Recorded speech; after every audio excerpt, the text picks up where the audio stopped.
नमस्कार साथियों, मित्रम आईएएस के यूट्यूब चैनल में आप सबों का बहुत बहुत स्वागत है। ये सेशन मेरे यानी अभिषेक भारत पंडा के द्वारा लिया जा रहा है। इस सेशन में हम किन चीज़ों के बारे में देखेंगे, उससे पहले ये मेरे बारे में कुछ इंट्रो दिया हुआ है, आप देख सकते हैं। तो चलिए, उत्तर प्रदेश पेट फ्री कोर्स का यह पहला टॉपिक है, पहला चैप्टर है, या कह सकते हैं कि ये बिल्कुल पहला वीडियो भी है। लेक्चर नंबर 1, सब्जेक्ट है हिस्ट्री और टॉपिक नंबर 1 सिंधु घाटी सभ्यता। हम इसको विस्तार से कवर करेंगे। आप लोगों को मैं बता दूं कि मित्रम आईएएस के द्वारा एक फ्री इनिशिएटिव के तहत उत्तर प्रदेश पेट के लिए एक फ्री कोर्स 5 सितंबर 2023 से अनाउंस किया गया था, जिसके तहत ये पहला लेक्चर लाया जा रहा है।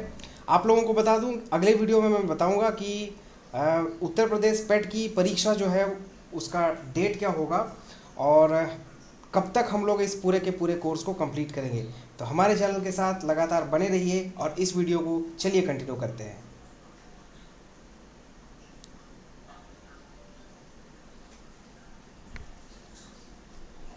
तो सिंधु घाटी सभ्यता, जिसको कि बहुत ही महत्वपूर्ण टॉपिक माना जाता है, अक्सर परीक्षाओं में इससे संबंधित बहुत सारे प्रश्न पूछे जाते हैं। तो सिंधु घाटी सभ्यता भारतीय सभ्यता के विकास का प्राचीनतम काल था, है ना। तो इसके बारे में हमेशा याद रखिएगा कि सर्वमान्य तिथि के बारे में वैसे तो बहुत सारे अलग अलग विचारकों या कह सकते हैं वैज्ञानिकों पर मतभेद है, लेकिन फिर भी सिंधु घाटी सभ्यता की सर्वमान्य तिथि जो है वो है 2400 ईसा पूर्व से 1700 ईसा पूर्व के आसपास, है ना। अब यहाँ पर एक सेकंड में पेन सेलेक्ट कर लूँ।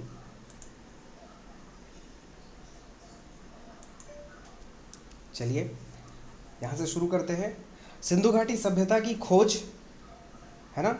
यहाँ पर देखिए इनका नाम लिखा हुआ है। प्रश्न अक्सर पूछा जाता है कि इनमें से किनके द्वारा सिंधु घाटी सभ्यता की खोज की गई थी। ये आंसर है दयाराम साहनी जी के द्वारा। नेक्स्ट है, यह सभ्यता कांस्य युगीन थी या ताम्र युगीन। वैसे मैं बता दूं कि डेवलपमेंट के क्रम में कांसा जो है वो बाद का है, क्योंकि कहीं ना कहीं तांबे से ही कुछ मिश्र धातुओं को मिक्स करके कांस्य बनाया जाता है। तांबे के साथ ही जस्ता यानी टीन मिला करके कांसा बनाया जाता है। फिर भी सिंधु घाटी सभ्यता प्राचीनतम होने के बावजूद इसे कांस्य युगीन सभ्यता कहते हैं, क्योंकि कांसे से ही यहाँ पर बहुत सारे औजार, बहुत सारी मूर्तियाँ, है ना, यहाँ जो प्राप्त हुई है उन सब का निर्माण हुआ है। नगरीय सभ्यता के इतिहास को देखें तो नगरीय सभ्यताओं में पूरे विश्व की सबसे प्राचीन नगरीय सभ्यता इसी सिंधु घाटी सभ्यता को माना जाता है। इसमें 6 बड़े नगर रहे हैं: मोहनजोदड़ो, हड़प्पा, गणवारीवाला, धौलावीरा, राखीगढ़ी एवं कालीबंगन। अब यहाँ पे देखिए लोथल और सुरकोटदा दोनों ही बंदरगाह हैं। लोथल की अवस्थिति क्या है और सुरकोटदा की अवस्थिति क्या है, यानी कि मैप में ये सब कहाँ पर हैं, हम आगे के स्लाइड्स में देखेंगे। अब ये देखिए, ये जो क्षेत्र है यहाँ पर आप मैप देख पा रहे होंगे। ये जो एरिया है यहाँ पर, एक मिनट,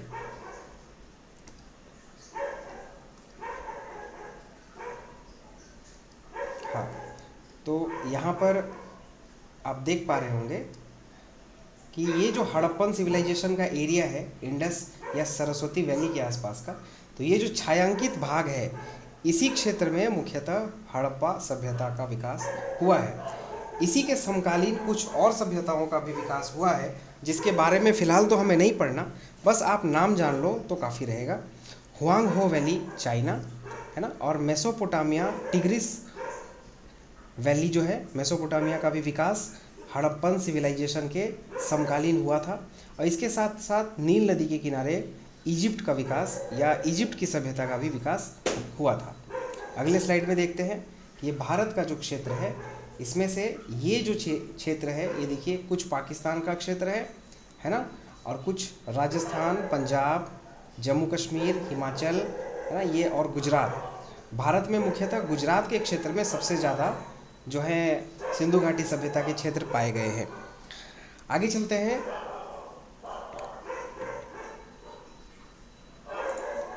हाँ, अब आप ये देखिए, सिंधु घाटी सभ्यता एक कांस्यकालीन सभ्यता थी, ये तो मैंने आपको बता दिया, कांस्यकालीन सभ्यता थी ना, कांस्यकालीन सभ्यता। इसका मतलब है कि मुख्यतः मेटल के रूप में कांसे का इस्तेमाल होता था, और यह भारत की प्रथम नगरीय सभ्यता थी, और संभवतः पूरे विश्व की भी प्रथम नगरीय सभ्यता थी। और पिछले स्लाइड्स में हमने देखा था कि काल का निर्धारण इसमें कार्बन 14 डेटिंग के अनुसार की गई, और उसमें लगभग कितने से कितने ईस्वी या ईसा पूर्व का जो समय था, ये हमने इस वाली स्लाइड में पहले ही देख लिया है, 2400 ईसा पूर्व से 1700 ईसा पूर्व। आगे चलते हैं। सिंधु सभ्यता का जो काल है उसको हम लोग पूर्व हड़प्पा काल, यानी कि पूर्व हड़प्पा काल, यहाँ पर देखिए, एक मिनट,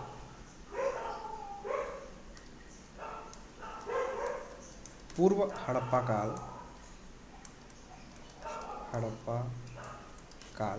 है ना, ये पहले नंबर पे है। और फिर दूसरा है हड़प्पा काल।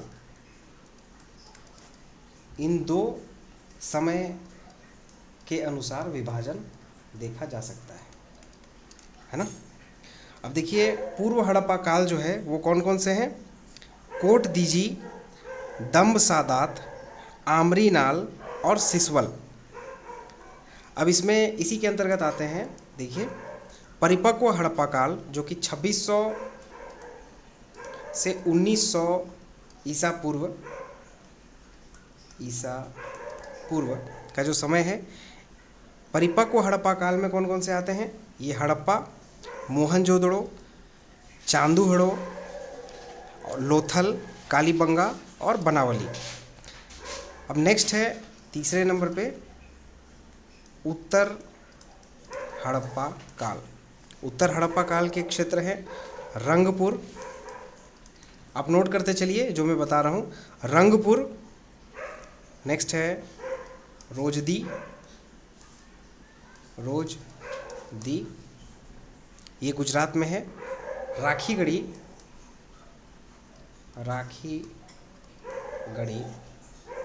ये है हरियाणा में। आप नोट करते चलिए, मैं शॉर्ट में बताता चल रहा हूँ आपको।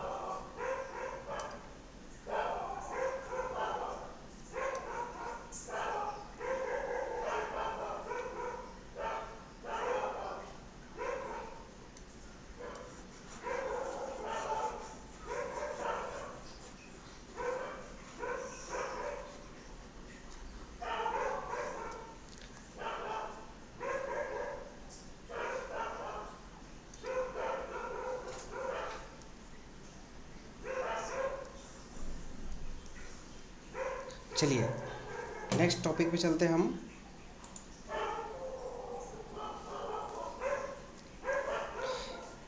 सिंधु सभ्यता का विस्तार भारत एवं पाकिस्तान में लगभग 1500 स्थलों पर पाया जाता है।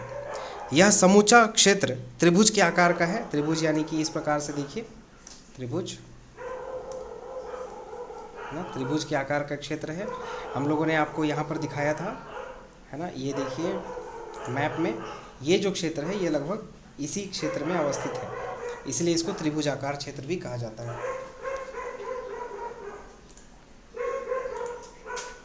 नेक्स्ट है हड़प्पाकालीन प्रमुख स्थल। हड़प्पाकालीन प्रमुख स्थल, है ना, तो प्रमुख स्थलों के बारे में हम यहाँ पर जानेंगे। देखिए, प्रश्न जो है हड़प्पा से जो पूछे जाते हैं वो मुख्यतः एमसीक्यू बेस्ड होते हैं, और आपको एक बार किसी भी किताब से सेल्फ स्टडी करनी पड़ेगी। चूँकि यह क्रैश कोर्स है तो इसमें बहुत डिटेल में जाना हमारे लिए भी पॉसिबल नहीं है। और कहीं ना कहीं हम लोग चूँकि बहुत अलग अलग प्रकार के कोर्सेज़ पढ़ाते हैं और रेगुलर कोर्सेज़ पढ़ाते हैं, तो हमें डिटेल में पढ़ाने की तो आदत है, लेकिन क्रैश कोर्स जो है इसमें शॉर्ट में बताना अपने आप में एक बहुत बड़ी चुनौती होती है। तो डिटेल में ना जाते हुए शॉर्ट कोर्स के हिसाब से इसको हम लोग कवर करने की कोशिश कर रहे हैं। तो आगे देखते हैं हड़प्पा कालीन प्रमुख स्थल। इसमें आप नोट करते चलिए। पहला है हड़प्पा। यह पाकिस्तान के मोंटगोमरी ज़िले में रावी नदी के बाएं तट पर स्थित था। अगर आपको लिखने में दिक्कत आएगी तो आप पॉज करना है, इसको थोड़ा सा पीछे जाना बैक करके, और फिर दोबारा सुन लेना या स्लो करके सुन लेना आप, ठीक है। नेक्स्ट है हड़प्पा से स्वास्तिक चिन्ह प्राप्त हुआ है।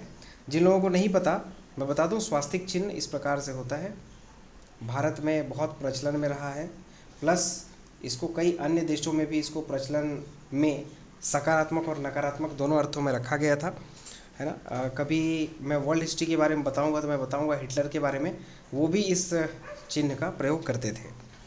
तो हड़प्पा से स्वास्तिक चिन्ह प्राप्त हुआ है।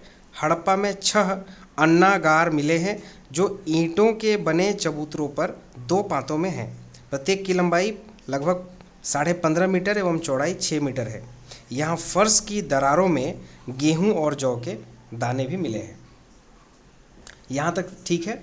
अगर आप लोगों को कभी भी लगे कि और ज़्यादा समझने की आवश्यकता है तो आप हमें कमेंट करना। हम नेक्स्ट जब भी इस टॉपिक को अच्छे से फुल फ्लेज में जब पढ़ाएंगे, ये तो क्रैश कोर्स है, इसमें तो पढ़ाना पॉसिबल नहीं है इतना ज़्यादा, लेकिन फिर भी अगर कभी भी आपको लगे कि इसको फिर से समझने की आवश्यकता है तो निश्चित तौर पे हम आपको बताएंगे। ये हमने इरेज कर लिया। चलिए आगे देखते हैं। हड़प्पा में 2 कमरों वाले बैरक मिले हैं जो कि श्रमिकों के रहने के लिए बने थे। अब यहाँ पर देखिए, यहाँ से प्राप्त मोहरों पर सबसे अधिक अंकन एक श्रृंगी पशु का है। हमने आपके लिए एक स्लाइड निकाला है, एक श्रृंगी पशु। देखिए यहाँ पर आप देख सकते हैं स्क्रीन पर, है ना। यहाँ पर देखिए ये एक श्रृंगी पशु, एक श्रृंगी मतलब एक सींग वाला पशु, ठीक है। अब चलिए देखते हैं वापस से ब्लैंक स्लाइड, मोहनजोदड़ो के बारे में। मतलब हड़प्पा कालीन प्रमुख स्थलों में दूसरे नंबर पे है मोहनजोदड़ो। मोहनजोदड़ो यहाँ पे देखिए, मोहनजोदड़ो।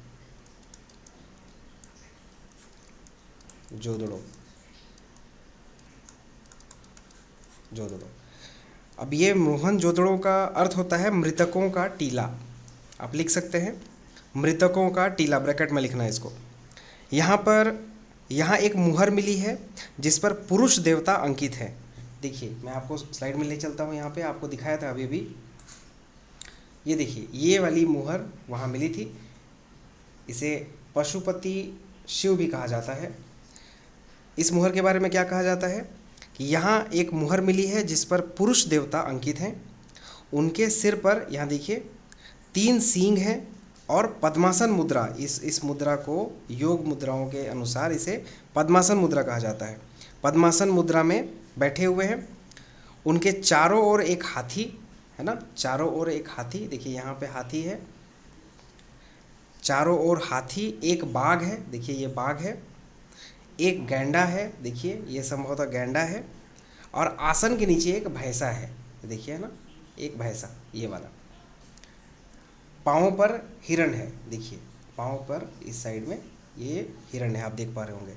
इसे शिव का प्राचीन रूप पशुपति महादेव बताया गया है। यहाँ एक विशाल स्नानागार भी मिला है। मैं आपको यहाँ दिखा दूँ, ये था स्नानागार, इस पे पानी भरा जाता था और संभवतः इसका इस्तेमाल नहाने के लिए या पवित्र अवसरों पर नहाने के लिए, है ना। अभी भी जैसे होता है ना रिचुअलिस्टिक बाथ, ये उसके बारे में था या उससे संबंधित था। तो इस तरीके से विशाल स्नानागार मिला है, जो कि इसकी लंबाई और चौड़ाई इतनी इम्पोर्टेंट नहीं है। मोहनजोदड़ो की सबसे बड़ी इमारत जो है वो अन्नागार है, जो कि 45 मीटर लंबा और 15 मीटर चौड़ा है। आप इस चीज़ को लिख सकते हैं, 45 मीटर लंबा एवं 15 मीटर चौड़ा है। एक अन्य मुहर पर कुबड़ वाले बैल की आकृति भी बनी है ना, बहुत सारे मुहर प्राप्त हुए हैं।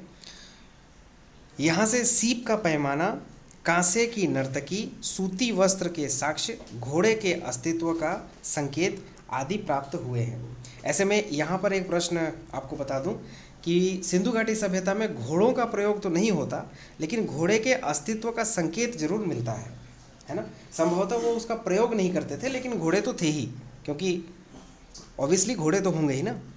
ठीक है, आगे बढ़ते हैं। नेक्स्ट इंपॉर्टेंट प्लेस है कालीबंगा, यानी कि काले रंग की चूड़ियाँ। बंगा मतलब कि बैंगल्स, जिसको अभी भी इंग्लिश में बंगा यानी बैंगल्स है ना, उसे रिलेट कर सकते हैं आप। तो कालीबंगा में जुते हुए खेत के साक्ष्य प्राप्त हुए हैं, जहाँ 2 अलग अलग फसलें उगाई जाती थीं। नेक्स्ट है, यहाँ पर जल निकास प्रणाली का अभाव मिलता है ना, जल निकास प्रणाली का अभाव मिलता है, जल निकास प्रणाली का अभाव मिलता है। यहाँ युगल शवाधान का प्रमाण मिलता है। देखिए, युगल का अर्थ होता है कपल, यानी कि हस्बैंड वाइफ होंगे या एक पुरुष एक महिला होगी, उसको युगल कहते हैं। तो युगल शवधान का प्रमाण मिला है। यहाँ के मकानों में एक पल्ले वाला दरवाज़ा लगा है, एक पल्ले वाला। कालीबंगा में अलंकृत ईंटें और अग्निकुंड भी प्राप्त हुए हैं, है ना। इस तरीके से कालीबंगा के बारे में इतना ही इम्पोर्टेंट फैक्ट हम लोगों को जानने लायक है इस पर्टिकुलर एग्ज़ाम के लिए। बाकी एग्ज़ाम्स के लिए हम आप लोगों के लिए फिर से कोर्सेज़ लाएंगे, उसमें बहुत डिटेल में कवर करेंगे, और डिटेल में कवर करना हम लोगों के लिए बहुत ज़्यादा आसान होता है। नेक्स्ट है लोथल। इसे लघु हड़प्पा या लघु मोहनजोदड़ो भी कहा जाता है, आप नोट करते चलें। यह हड़प्पा कालीन बंदरगाह नगर था। लोथल में, नेक्स्ट है, लोथल में चावल उपजाने के अवशेष 1800 ईसा पूर्व पाए गए हैं। यहाँ से अन्न पीसने की चक्की, युगल शवाधान के साक्ष्य, फारस की मुहरें, नाव के साक्ष्य, अग्निवेदी के प्रमाण, हाथी दांत का इत्यादि प्राप्त हुए हैं। यहाँ पर जो मैंने अभी बातें रिपीट करी उनको आप दोबारा एक बार सुनना बैक करके, मैं फिर से एक बार रिपीट नहीं करूँगा। फिर भी आपको बताना चाहूँगा कि जैसे क्वेश्चन पूछा जाता है कि अन्न पीसने की चक्की, इनमें से 4 ऑप्शंस दिए रहेंगे, अन्न पीसने की चक्की है ना कहाँ प्राप्त हुई थी, तो उसमें आंसर जो होगा वो है आपका लोथल। इसी प्रकार से युगल शवाधान के साक्ष्य कहाँ मिले थे, उसका आंसर भी है लोथल। फारस की मुहरें कहाँ प्राप्त हुई थी, तो वह है लोथल, है ना। इस तरीके से विभिन्न प्रकार के प्रश्न आपको MCQ के तौर पे पूछे जा सकते हैं, मल्टीपल चॉइस क्वेश्चंस के तौर पे। लोथल में एक चित्रित मृदभांड भी मिला है। मृदभांड मतलब कि पॉट, ये जो पॉट होता है ना, ये देखिए मैं पॉट बना रहा हूँ, तो चित्रित, उस पर कुछ ना कुछ चित्र बनाए गए हैं, पेंटेड जो मृदभांड है कह सकते हैं आप, जो पंचतंत्र की कहानी चालाक लोमड़ी की याद दिलाता है ना। पंचतंत्र, अब इसके बारे में यहाँ पर डिटेल में उतना जानने की ज़रूरत नहीं है। नेक्स्ट हम लोग आगे चलते हैं। नेक्स्ट जो शहर है, जो इम्पोर्टेंट शहर है सिंधु घाटी सभ्यता का, या इम्पोर्टेंट जो एरिया है वो है चान्हुदड़ो। चान्हुदड़ो,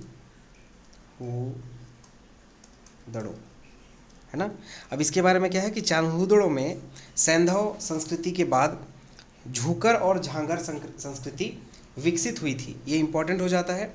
यहाँ पर मनके बनाने के फैक्ट्री भी पाई जाती है, उस समय में पाई गई है, और लिपस्टिक वगैरह का भी प्रयोग यहाँ पर दिखाई देता है। एक ईंट पर बिल्ली का पीछा करते हुए कुत्ते के पैरों के निशान, गुड़िया बनाने का कारखाना इत्यादि भी यहाँ पे प्राप्त हुए हैं। नेक्स्ट है चान्हुदड़ो में वक्राकार ईंटें व कांस्य यानी कांस्य की बैलगाड़ी एवं इक्का गाड़ी के अवशेष भी प्राप्त हुए हैं। नेक्स्ट है रंगपुर। देखिए 6ठे नंबर पे रंगपुर, इसका जिक्र मैंने थोड़ी देर पहले भी किया था। रंगपुर यह गुजरात के मादर नदी के तट पर अवस्थित था। यहाँ पर धान की भूसी का साक्ष्य एवं कच्ची ईंटों का दुर्ग मिला है। नेक्स्ट है 7 नंबर धौलावीरा।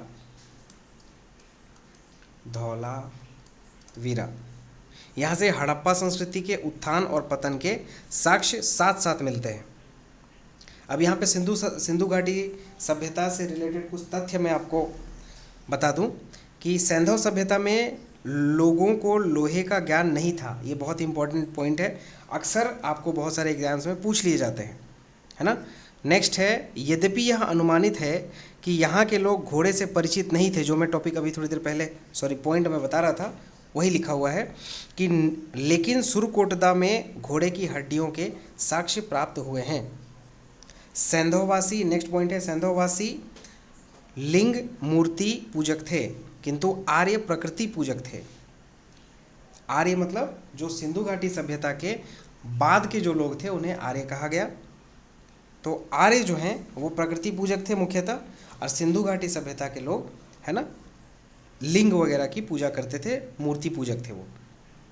मोहनजोदड़ो के अधिकांश निवासी भूमध्य सागरीय प्रजाति के माने जाते हैं। सैंधव वासियों के बर्तन मुख्यतः लाल या गुलाबी रंग के हैं। ये क्वेश्चन पूछा गया है, कई परीक्षाओं में पूछा गया है, इसलिए यह इंपॉर्टेंट है। नेक्स्ट है, यहाँ पर संभवतः दास प्रथा का भी प्रचलन था। नेक्स्ट है, सैंधववासी पासे का खेल एवं नृत्य डांस द्वारा अपना मनोरंजन करते थे।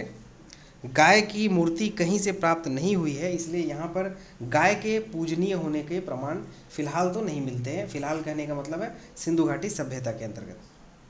तो गाय के पूजनीय होने के प्रमाण ये आर्य संस्कृति या आर्य जो सभ्यता आएगी नेक्स्ट, इसके बाद सिंधु घाटी सभ्यता के बाद, या वैदिक सभ्यता जिसको कहते हैं, वहाँ पर गाय के महत्व का वर्णन मिलता है। नेक्स्ट है, यातायात के लिए बैलगाड़ी का प्रयोग होता था और टेराकोटा यानी आग में पकी हुई मिट्टी को टेराकोटा कहते हैं, उसका इस्तेमाल होता था। नेक्स्ट है, मेसोपोटामिया के पुरालेखों में दिलमन, माकन एवं मेलुहा की जानकारी मिलती है। इसमें से संभवतः मेलुहा जो है वो सिंधु घाटी सभ्यता को ही डिनोट करती है या उसको संबोधित करती है। अब यहाँ पर सामाजिक जीवन के बारे में देख लें।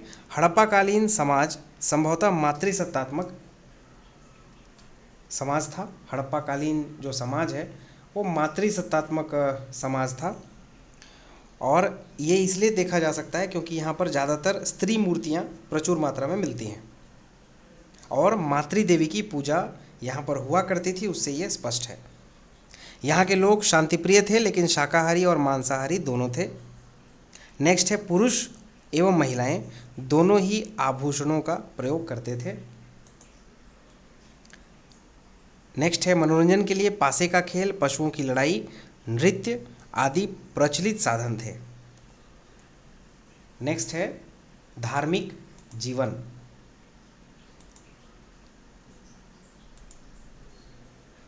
नेक्स्ट है, धार्मिक जीवन। हड़प्पा में पकी मिट्टी की स्त्री मूर्तियां प्रचुर मात्रा में मिली हैं। यहाँ धार्मिक जीवन।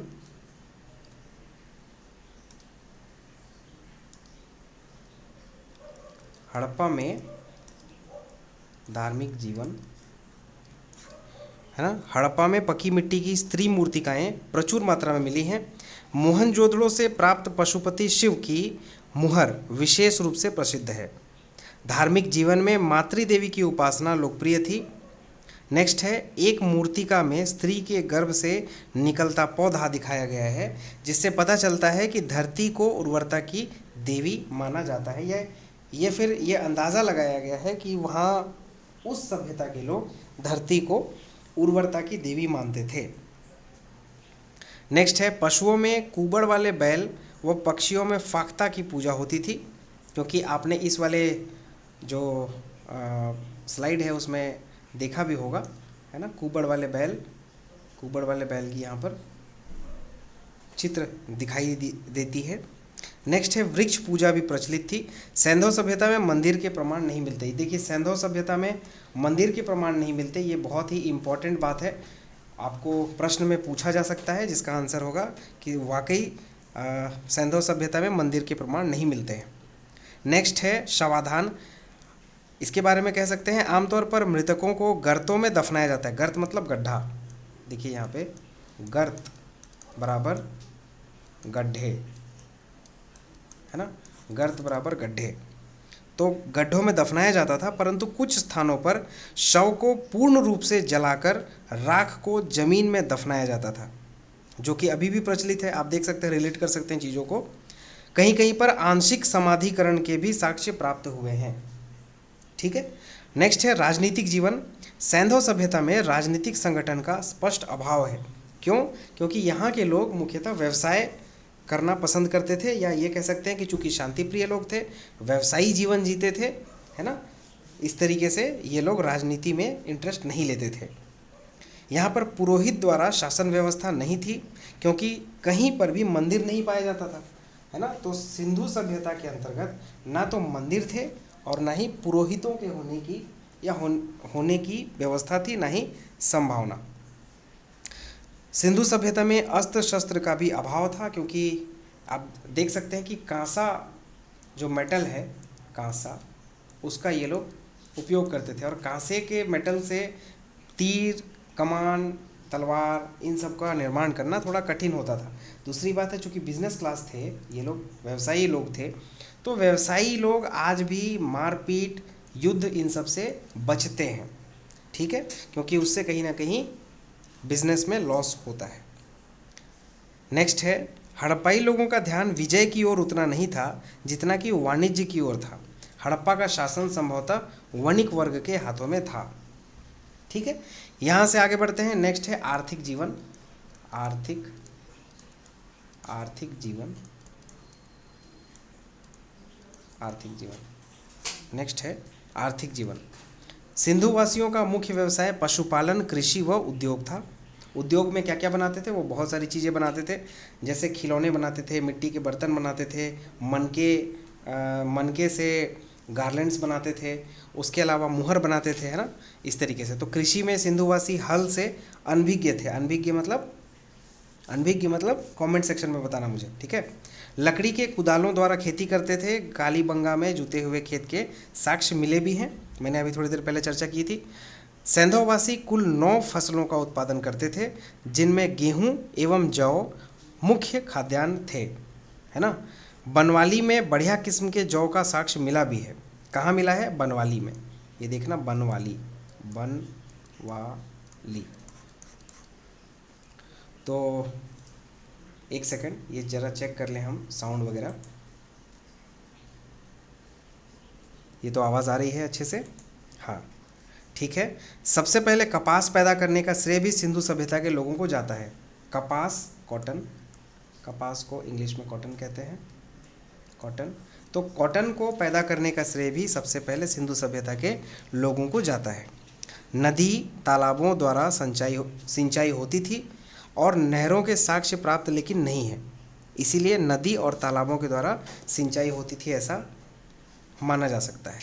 यद्यपि एक बात है कि वहाँ के जो शहर थे वो बिल्कुल उसमें क्रिस क्रॉस रोड्स की व्यवस्था थी, नाली की व्यवस्था थी, तो इससे कह सकते हैं कि बहुत ही उन्नत प्रकार के, तात्कालिक रूप से बहुत ही उन्नत प्रकार की सभ्यता ये थी। व्यापार के बारे में देखें, वस्त्र उद्योग सैंधववासियों का प्रमुख उद्योग था, जिसका प्रमुख केंद्र मोहनजोदड़ो था, यानी मृतकों का टीला। नेक्स्ट है, सैंधववासी सूती एवं ऊनी वस्त्रों का प्रयोग करते थे। वैसे भी जब आप मैप देखेंगे, ये वाली मैप, तो ये जो क्षेत्र है वो गर्म क्षेत्र है ना, ये एरिया, तो यहाँ पर मोस्टली सूती वस्त्र का ही उपयोग किया भी जाना चाहिए, है ना। किस लिए? ताकि उनको सटीक तरीके से जीवन जीने में सहूलियत हो। ठीक है,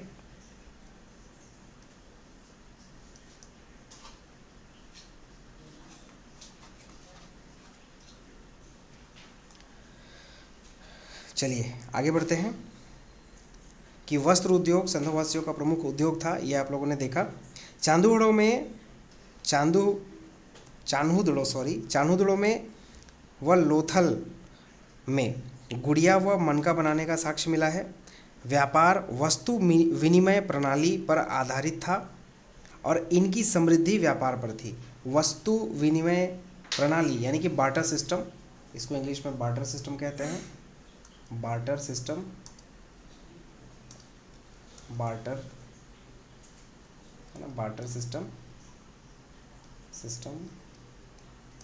इसमें क्या होता है कि वस्तु से वस्तु का आदान प्रदान कर लिया जाता है। इसमें पैसे की, रुपए की या कह लें कि राशि आदान प्रदान की ज़रूरत नहीं पड़ती है ना। तो यही व्यवस्था थी उस समय में। सिंधु वासियों का विदेशी व्यापार इराक, ईरान, बहरीन, मिस्र, यहाँ पर आप मैप में देख सकते हैं ईरान, इराक, ये जो क्षेत्र है ना, ईरान, इराक, बहरीन, मिस्र से होता था। मिस्र यहाँ पर देखिए। और इतिहासकार दिलमन की पहचान बहरीन से, माकन की पहचान मकरान तट से और मेलुहा की पहचान सिंधु क्षेत्र से करते हैं। अब यहाँ पर देख लें कुछ इम्पोर्टेंट चीज़ें हैं जिनका आयात होता था, है ना। आयात होता था यानी कि इंपोर्ट किया जाता था। क्या क्या होता था?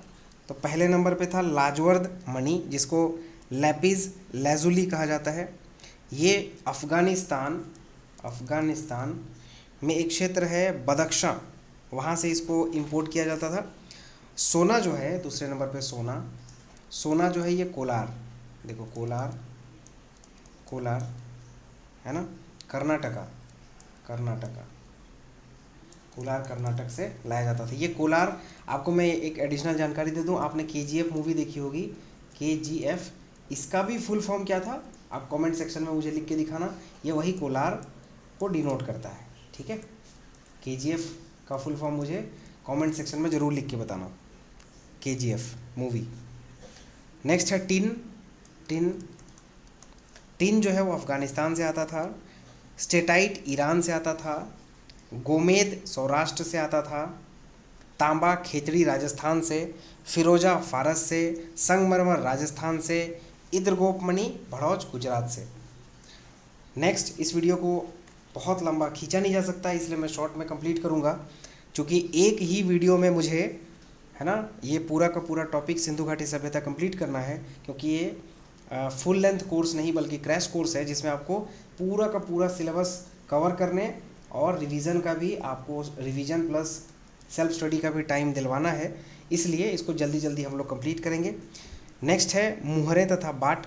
सिंधु सभ्यता में मुद्रा का अधिकांश निर्माण सेल खड़ी यानी स्टीटाइट से होता था। नेक्स्ट है विनिमय बाटों के द्वारा नियंत्रित थे, जो कि चर्ट नामक पत्थर से बनाए जाते थे। ये बाट तौल में 16 या उसके आवर्तकों में होते थे, यानी 16 आना, है ना, 16 पैसा, 16 के रूप में।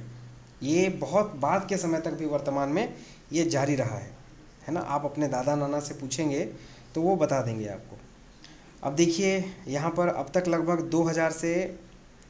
2000 से अधिक मुहरें या सील प्राप्त हुई हैं, ठीक है। हड़प्पाई लिपि यानी कि स्क्रिप्ट देखिए, स्क्रिप्ट जैसे हिंदी की लिपि क्या है आप कमेंट सेक्शन में मुझे लिख करके बताएंगे। तो जो स्क्रिप्ट है जिस पर किसी भाषा को लिखित रूप में प्रस्तुत किया जाता है उसे स्क्रिप्ट कहते हैं, ठीक है। तो स्क्रिप्ट कैसी थी? तो हड़प्पा की जो लिपि थी वो मुख्यतः चित्रलेखात्मक, और लिपि जो है गोमुद्रिका पद्धति में या चित्रात्मक, है ना, भाव चित्रात्मक या आइडियोग्राफिक तरीके से इसे लिखा जाता था, ठीक है। यह लिपि अभी तक पढ़ी नहीं गई है।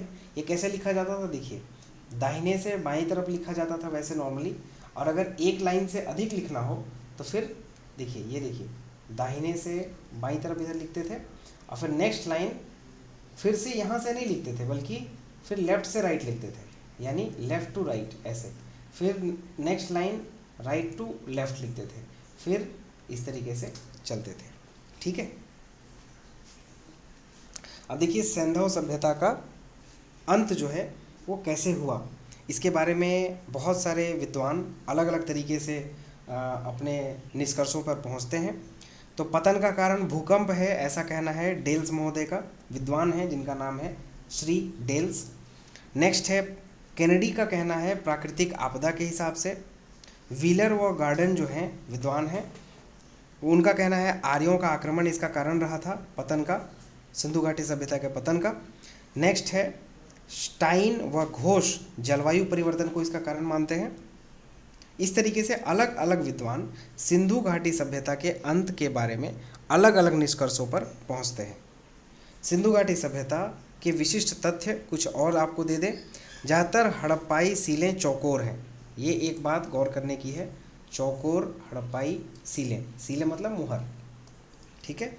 उसके बाद बनवाली में मिट्टी के बने हल का प्रतिरूप प्राप्त हुआ है, जबकि अभी थोड़ी देर पहले हमने देखा था कि यहाँ पर मिट्टी के हल का मिलना आश्चर्यजनक इसलिए है क्योंकि यहाँ पर हल बिल्कुल भी उनके द्वारा ज्ञान में नहीं था, है ना, वो कुल्हाड़ी की मदद से खेती किया करते थे। नेक्स्ट है रंगपुर में बाजरे के खेती का प्रमाण मिलता है। नेक्स्ट है सिंधु संस्कृति की सबसे महत्वपूर्ण विशेषता उसकी नगर योजना थी जो ग्रिड पद्धति पर आधारित थी, ठीक है। नेक्स्ट है आलमगीरपुर से एक भी बुहर नहीं मिली है। नेक्स्ट है सरस्वती जहाँ बहती थी अब लुप्त हो गई है, वह क्षेत्र विंशन कहलाता था। नेक्स्ट है हड़प्पाकालीन नगरों को आयताकार खंडों में बांटा गया था। नेक्स्ट है सूतका गेंडोर व सुरकोटदा समुद्र तटीय नगर थे। नेक्स्ट है सैंधववासियों के निवास स्थल के अंतर्गत दुर्ग पश्चिम दिशा में व बस्ती पूर्व दिशा में होते थे। इसके बारे में कई बार पूछा जाता है, जो अभी मैंने पॉइंट कहा मैं रिपीट कर दूं, सैंधववासियों के निवास स्थल के अंतर्गत दुर्ग पश्चिम दिशा में व बस्ती पूर्व दिशा में होते थे। नेक्स्ट है घरों के दरवाजे व खिड़कियां मुख्य सड़क की ओर न खुलकर पीछे की ओर खुलते थे, केवल लोथल में दरवाजे मुख्य सड़क की ओर खुलते थे। इसका कारण क्या हो सकता है मुझे कमेंट सेक्शन में आप बताना, ठीक है। अलेक्जेंडर, नेक्स्ट पॉइंट है लास्ट, अलेक्जेंडर कनिंघम को भारतीय पुरातत्व का जनक कहा जाता है। अब इस तरीके से हम लोग सिंधु सभ्यता को कंप्लीट कर चुके हैं और सिंधु सभ्यता जो कि एक बहुत ही इम्पोर्टेंट टॉपिक आपको कवर करता है, इसके माध्यम से हम लोगों ने जो अपना क्रैश कोर्स है उसका पहला लेक्चर वीडियो कंप्लीट कर लिया है। तो मित्रम IAS के साथ जुड़े रहने के लिए धन्यवाद। हमारे YouTube चैनल को फॉलो करें मित्रम IAS, फेसबुक चैनल को फॉलो करें, यह भी मित्रम IAS के नाम से आपको मिल जाएगा। इंस्टाग्राम अकाउंट जो है वो @mitram_IAS के नाम से मिल जाएगा। टेलीग्राम लिंक जो है वो ये आपको यहाँ पर दिया हुआ है। ये पूरा का पूरा वीडियो प्रेजेंट किया गया अभिषेक सर यानी मैं, है ना, यहाँ पे सर लिख दिया इसलिए मैं भी खुद को सर ही बोल रहा हूँ। आप मुझे अपना मित्र मान सकते हैं, भैया मान सकते हैं, बड़ा भाई मान सकते हैं। तो इस तरीके से हम लोग उत्तर प्रदेश पेट फ्री कोर्स का हिस्ट्री में सिंधु घाटी सभ्यता नाम का जो पहला टॉपिक था वो कवर करते हैं।